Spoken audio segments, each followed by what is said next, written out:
Hello, and welcome to the Blue Shadow Podcast. My name is Joey, I am Dan. and today we are excited to do the second episode of our series, Star Wars is Alive. This is a series where we celebrate the fact that Star Wars is more alive than ever, and there's things to love from both old and new Star Wars. And today we're talking about something that I'm really excited about, our favorite lightsabers. Yes. Lightsabers are an integral part of Star Wars. They're often people would consider it the defining characteristic. Mm-hmm. Everybody knows Star Wars has lightsabers if they know anything at all about it. Yes. And if someone, like you picture a Star Wars character, chances are they're going to have a lightsaber in their hand. I know that's a bold statement these days, but I'd say generally like... Phasma with a lightsaber. Andor. Anyway, the way this is going to work is we're going to have an honorable mention, and then we're going to rank our top 5 bouncing back and forth. For our honorable mention, we are going to start out by using our favorite characters. So Dan and I have very specific favorite characters who would undoubtedly just pretty much be at the top of our list. Agreed. So to alleviate that, we're just going to kind of grandfather them in and rank them in honorable mentions. And for me, that's Rey Skywalker, her yellow lightsaber from the end of The Rise of Skywalker. And for me, it's obviously like we haven't seen it do too much yet, but it's the 100%. But the meaning of it, the turning her staff from her life as a scavenger into a lightsaber and combining it with her adventures as a Jedi. Mm-hmm. It's such a meaningful lightsaber. One of the, for me, the most meaningful lightsabers that is in Star Wars. And I also enjoy playing with it in Battlefront 2. Yes, mine is Count Dooku.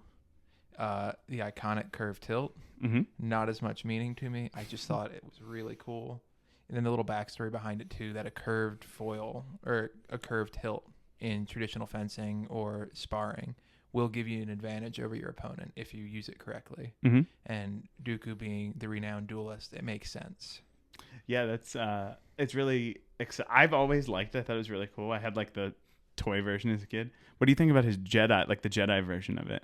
I think it's cool. I think they're interchangeable, and they're so similar. The red's just more iconic. And the Jedi one has that like more like flat piece, but the Sith one has that like curvy, with the emitter. But yeah, that's our honorable mentions. Obviously, again, favorite characters. Not surprising that they would be higher up on our list. Yes. But starting at number 5, we're gonna go with my number 5 first, which is the Stranger or Chimere from the Acolyte.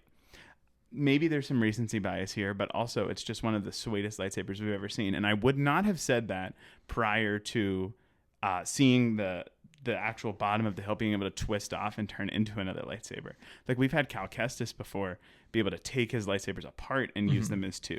But this kind of having that as that sneaky little element where it's not as obvious that there's an emitter within the hilt. Yeah. I just thought it was so cool. I agree. And the way we saw it for the first time, the unfortunate way we saw it for the first time. Poor Jackie. Yeah. And like the choice to reveal it then without, like, you don't see it. You don't see him taking it apart. Because I feel like in some world, there could have been a version of it where you see him like slowly twist it and take it apart, which would have been awesome. But I think the choice to do that was really cool. And you just do not expect it. And I think, too, it's almost like Chimere didn't want to reveal it until he absolutely had to. And I like that, like, the thought that maybe Jackie could have beat him if she didn't, or if he didn't have that little trick up his sleeve. It's very Sith kind of thing. She was fighting with honor, and he did the dishonorable thing. I need to find the Sith Lord and restore my honor. I mean, she found the Sith Lord. And just didn't restore her honor. Not at all. Well, she did. She died at Jedi's An honorable death. Poor Jackie. Anyway, that takes us to your number 5. Keeping with the villains, my number 5 lightsaber is Darth Maul's. Specifically, Darth Maul's Rebels lightsaber. I love it. With the where it was a lot more defined as he can use it as a single blade, and we have that sweet arch near the emitter. Mm-hmm. And there's actually 2. The picture's not doing it justice. So there's the arm that comes out, and there's another arm that's coming towards you. Mm-hmm. I just think it's so cool. The fact that those like are on a right angle is really nifty. And I believe, and I could be wrong here, that it is actually like an Inquisitor's lightsaber that he like took and, killed an Inquisitor and then manipulated that lightsaber. It would make sense for the where era he was at the time. And that the Inquisitors weren't that great. That's another, no, they weren't at all. No. That's another one that I like playing in Rebels. Yeah. I did that ridiculous grinding to get the skin. It was during COVID. I didn't have anything better to do. I was grinding Warzone at the time. I was college kid. I have the skin in the game that, unfortunately, very few people play these days. It's not even a badge of honor anymore. Anyway. No, the gold ray is, though. Yeah, no. The fact they put that in there makes me so happy. Anyway, that takes us to my number 4, which is, in fact, going to be Leia Organa's lightsaber. This one, for me, and you might be saying, there's a lot of lights. My first 2 lightsabers on here are lightsabers that you don't really see. I guess, not the strangers not, but Rey and Leia, we don't see much of it. But for me, I like this both in a meaning sense. We finally get to see Leia training as a Jedi, and also just on a pure aesthetic standpoint. The rose, I have actually this Black Series version that's on the screen if you're watching the video version of this. It's got this like rose gold, the like pearl inlay kind of. It's just so cool, and I just absolutely love the design of it. And that coupled together makes it really one of my favorite lightsabers. It's very regal, fitting for a princess. Oh my gosh, yeah. And something that's not even on here is like, if you see, there's like the emitter with the like rings. Mm-hmm. Then there's like a kind of an Obi-Wan style little thing like beneath the emitter. It has this cool like kind of like solar flare design on it, on the replica, which is like so cool. I just really, really love this lightsaber. Right.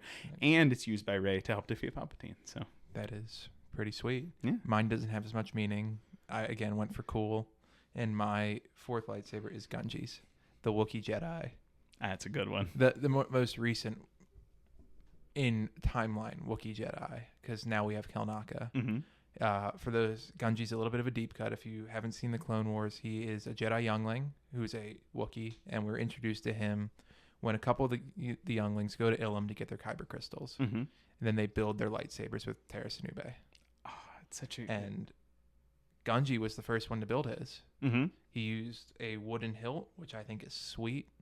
And if you've watched the show, Terra Sinube kind of talks about, very fitting for a Wookiee Jedi and what the wood symbolizes. Mm-hmm. So I just think it's super cool. It is fantastic. And we see it again in the Bad Batch, which mm-hmm. is always super exciting. So yeah, I think that's a great choice. It was on my short list. I like, because it's such a unique lightsaber. Even Kelnaka's didn't look like that. No. So that, I think it still holds its spot as a very special lightsaber. Mm-hmm. Anything else? No. All right. That brings us to my number 3, which is in fact Kanan Jarrus's. I love this lightsaber because it's one of the lightsabers that we get to spend. It's not the Skywalker saber, but we get to spend so much time with it. And one of the reasons I love it so much is at first he like had it split apart, mm-hmm. and he would hide it, but he would have it with him all the time. And then he gradually moves to having, the fully assembled, just hanging on his belt like a true Jedi. Mm-hmm. And the fact that Ezra models his to look like it. I love the little dish piece from an aesthetic point of view. Mm-hmm. It's just one of my favorite lightsabers, totally, for one of my favorite characters. It's iconic. Everybody knows the scene if you've seen Rebels, where they're in the mining shaft and he's standing there with Ezra behind him, takes it out, clicks it together, and you're like, oh, mm-hmm. Oh, it's so good. It's so good. I love it. I love it. I love it. And keeping in the same vein of Rebels, my 3rd favorite lightsaber is actually Ezra's first lightsaber, his blaster saber. It's so cool. So fitting of Ezra's personality, of the scavenger who's always innovative, thinking on his feet. It would make perfect sense for him to have a lightsaber where he can do more things with it than just block or attack. And I like the way that they reveal it. It's like he's going to build it and he's taking his time, and Kanan's like, what is this? Mm-hmm. He was like so like confused, but it fits with the time for like a Jedi might need to adapt more and use the blaster portion of it. I thought it was so cool and so clever, and I would love to see something like it again in Star Wars. I think that would be super cool. And they keep innovating. It would be very cool to see like this very unique innovation come back too. In Jedi Lost, we have the one style where you can use the blaster and the saber together. So we're getting there. Jedi, is that in the Jedi Lost? I thought so. Dooku? No, not... Oh, Jedi Survivor. Jedi Survivor. Oh, my goodness. Yeah. Excuse me. No. Yeah. I'm reading Jedi Lost, and...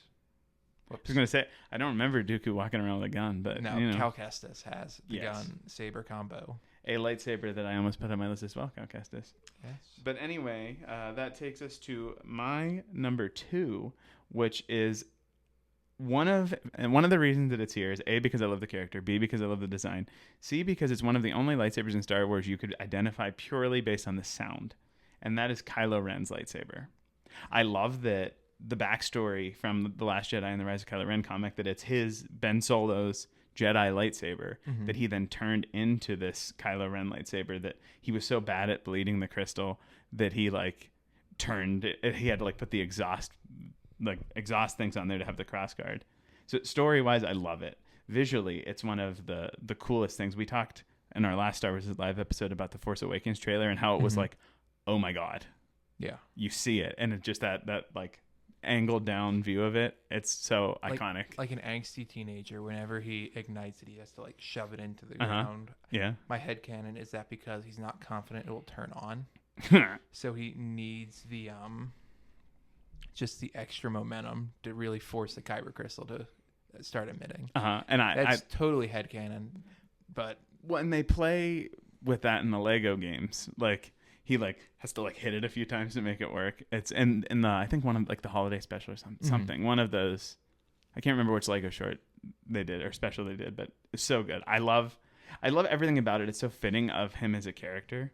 And I don't think that necessarily always happens, but I think it's like this is representative of him as a character. Yes. And it's very, very, very cool. The crackling blade. It's like I remember playing The Force Unleashed forever ago, and I just thought like the different blade styles were crazy. And then to actually see it on screen is crazy. And I think that the people are very hard on the sequels and give them a lot of flack for not doing original things. But maybe, yes, there is an X-Wing. Yes, there's a TIE Fighter. Yes, there's Star Destroyers. But we also have stuff like this. Yeah. Very, very cool. Very creative. Incredibly. All right. How about your number 2, Dan? My number 2 is a little out there. It's fairly recent and not a character we got a ton of interaction with. My number 2 is Baylan Skoll from Ahsoka. It's so cool. It is. So Baylan had a little bit of an orange blade. He's a fallen Jedi. Who's acting as a mercenary at the moment. Not really acting as a Sith. I wouldn't say he's even a dark side user. No, it's weird. It's like he's serving the Empire kind of through Morgan Elspeth. He's serving who pays him. But he's also kind of got his own little motivations going on over here. I think he's right now, when we see him, he's trying to finance his own plan. Through the other people's plans. Right. Like, I don't think he cares about Thrawn at all. No, I don't think he cares about anything other than he cares about something. Something, but not Thrawn. Anyway. And he's like, Shin, yeah, you're done. Yeah. Whatever. But the lightsaber itself, I just love it. It has this, around the emitter, like these 4 like prongs. Yeah. It's so cool. And much like Qui-Gon's, it's a lot longer. The actual hilt itself is a long hilt, more so compared to all the other lightsabers. And he kind of looks like he's fighting with the broadsword in the way that he like moves. Stealing my thunder, man. I was going to talk about that. Sorry. It was designed around his fighting style, which Joey so astutely picked up on, that it's modeled after a broadsword. Yeah. Much like Qui-Gon Jinn's. And he's using it like it. If you watch Ahsoka, he's always holding it with 2 hands, making very direct movements with it. It's almost like you could like pluck him out of Star Wars, make it have like a metal blade and put him in Lord of the Rings, kind of. Almost even down to his outfit. Almost like they did with Liam Neeson and Rob Roy. What? Liam Neeson, before he did Phantom Menace, was in a movie about Rob Roy, the famous Scottish hero. I don't know who that is, but anyway, hey, that's what we call a hashtag Dan fact. In the movie, Rob Roy, the Scottish use broadswords. If you've ever seen Braveheart or know anything about broadswords, are very important. So Liam Neeson trained with a broadsword. How about that? And then he goes to the Phantom Menace, where he's been training with a broadsword and his hilt. We've gotten way off topic here. We haven't. It's designed around it. It's just the same way other lightsabers are designed around other swords. Dooku's is designed around a sword. Actually, it's designed after Charlemagne's sword. What? This is becoming history, Shadow. It's okay. No, it's good. It's very interesting. And they do pull real world things. And I will say, interestingly, Jedi Survivor, the crossguard lightsaber is the one that has like the broadsword. I don't think there's any rationale to that, but it's kind of interesting that we're talking about this and they're both on the screen at the same time like that. Yeah. One more thing before we switch to our number ones. What do you think about the orange blade? I want to know more about it. Why is it orange? I don't know. It's very clearly not red on purpose. Yes. Why? I don't know. I saw some people saying like the Disney Plus lightsabers are just bad. That's stupid. Maybe it's half bleeding. Could be. Or was it half? Was it orange as a Jedi? Or was it yellow as a Jedi? And half bled it. I don't know about this half bleeding business. Well, yellow and red make orange. It's not really how it works. Listen, man, I'm just trying to think of why we got orange. I don't need to be lectured on kyber crystal bleeding. That's not how the Force works.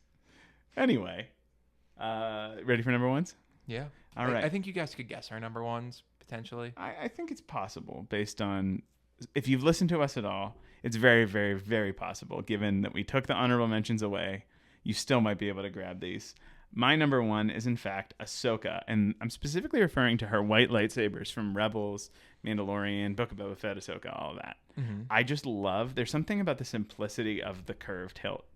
And it looks like an animated lightsaber, because it was initially, and they brought it to life 1-to-1. They didn't make any like additional changes or add additional like grooves or lines. Mm-hmm. They just really did their best to recreate it, and I just love it. Moving into Dan's comments about the curved hilt, there's just something so satisfying about it.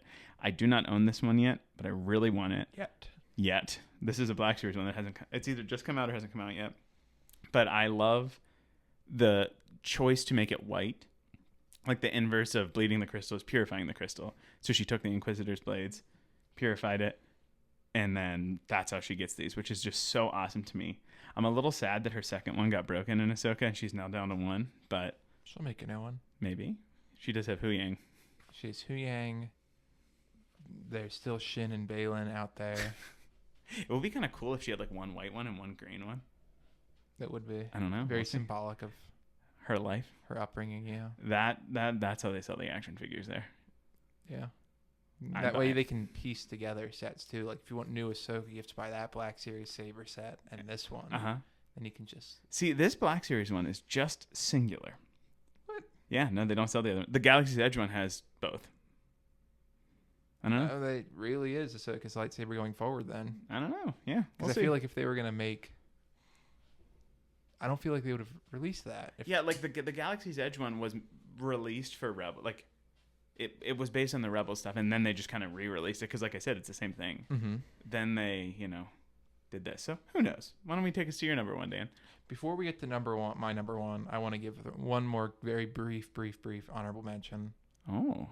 Darksaber. Yeah, we were talking about it. We both wanted to put it, but we didn't. I think it's a very deserving honorable mention. Yes, very much so. So unique, so cool. Was relevant. One of the only other lightsabers that you could also get from sound. Yeah. Very, very distinct. Another one that's translated 1-to-1 from live action or animation to live action too, which is super awesome. Yeah. The variety of characters that wield it too is really exciting. Yes. And the fact that it has more meaning to the people in the story, where a lot of them are just, they mean more to us. A lot of lightsabers mean more to us. This one means more to the characters in the story, which I love. Yes. Yeah. Anyway, to my number one, you may have guessed it, Luke Skywalker's Return of the Jedi green lightsaber. I think it is so cool, so iconic. Again, a little biased from my favorite movie growing up. But you just get to see it. You get to see it up close. I feel like that's one of the first times we really got to see a lightsaber just up close, because there were a lot of shots where it was looking at it. Mm-hmm. Like coming out of R2 on Jabba's sail barge, sitting next to Palpatine in the throne room. Darth Vader holds it. Yeah, no, not to even speak to the action scenes. You do spend a lot of time with it, and I think it's a symbol of Luke's like full transition into like a Jedi Master. Yeah. And I know Yoda at the beginning of the movie kind of pokes fun at him. Mm-hmm. He's like, "Oh, you're a Jedi Master, haha." But it's like, it really is the mark of that transition. Yes. And then the fact that it's used like to tell the lesson of the movie, he throws it down as an act of defiance against Palpatine. Again, this is one for me. It's not on my list, but the meaning, like how I tell you, like the meaning for Rey, the meaning for all these different things, it's just as rich, if not more rich, than any of the ones we talked about. Yeah. It's the culmination of the original trilogy. And all because Blue wouldn't show up on a blue screen. Yeah. It does look like Obi-Wan's lightsaber for sure. Mm-hmm. But that's one that I wish I would have put on. But which Obi-Wan's lightsaber? Specifically Revenge of the Sith. I like the Revenge of the Sith one better than the A New Hope one, even though it's the same thing. Well, then we have Phantom Menace one. I don't like that one as much. Yeah, that one's kind of weird. I don't like the ball at the bottom. Yeah. Anyway, that's our list. Yes. So again, the point of this whole series is to show, like, sometimes I know that it can be a contentious place for Star Wars fans being on the internet these days, but we want to really share what we love about it, what makes us happy, what is added here. And this is such a healthy mix of things from recent Star Wars all the way back to the original trilogy. And I think it's important to show that there's this mix and it's all woven together. And of the 12 that we've talked about, 6 of them were introduced post Disney acquisition. Which, again, it's like, it's just, I know we're not harping on it. I just wanted to point out that there is new cool stuff coming out. It is. And you can't say Star Wars is dead. Maybe you didn't like the Acolyte, but I don't think you... Actually, I was wrong. It was more than 6. 1, oh, really? 2, 3, 4, 5, 6, 7. Ah, the majority. Yeah.